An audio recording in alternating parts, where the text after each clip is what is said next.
सामनातील रोखठोकमधून आता खळबळजनक असा गौप्यस्फोट करण्यात आलाय। शिंदे हे समाधी अवस्थेकडे पोहोचलेत असं शिवसेनेच्या आमदारानं विमान प्रवासात आपल्याला सांगितल्याचं राऊतांनी सामनातून म्हटलंय। मुख्यमंत्री पद न मिळाल्यामुळे शिंदे मनानं कोलमडल्याचंही आमदार म्हणालेत असं सामनातून म्हटलंय। तर आपल्यासह पक्षातील लोकांचे फोन टॅप केले जात असल्याचा सुद्धा शिंदेंना संशय आहे।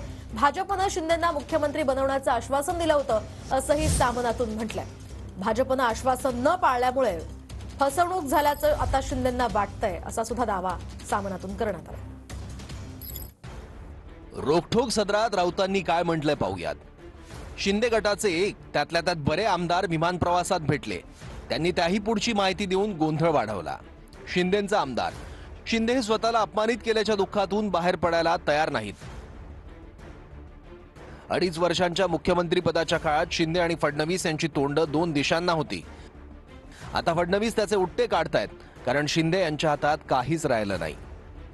राऊत मुख्यमंत्रीपद पुन्हा मिळालं नाही याच दुखवट्यात शिंदे अजून आहेत काय?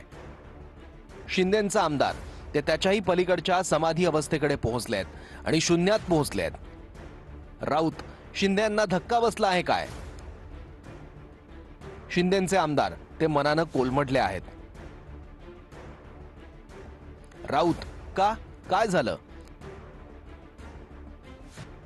शिंदेंचा आमदार निवडणुका तुमच्याच नेतृत्वाखाली लढवू आणि 2024 नंतरही पुन्हा तुम्हीच मुख्यमंत्री असाल, चिंता करू नका, निवडणुकीत सढळ हस्ते खर्च करा असं आश्वासन अमित शहा यांनी शिंदे यांना दिलं होतं। शिंदे यांनी प्रचंड पैसा निवडणुकीत टाकला, पण शहा यांनी दिलेलं आश्वासन पाळलं नाही आणि आपली फसवणूक झाली असं शिंदे यांना वाटतं। शिंदे आणि त्यांच्या लोकांचे फोन टॅप केले जात आहेत असं शिंदे यांना खात्रीनं वाटतं आणि दिल्लीच्या एजन्सी आपल्या हालचालींवर पाळत ठेवून असल्याचा शिंदे यांना संशय आहे। पण शिंदे यांची आता पुरती कोंडी झाली आहे।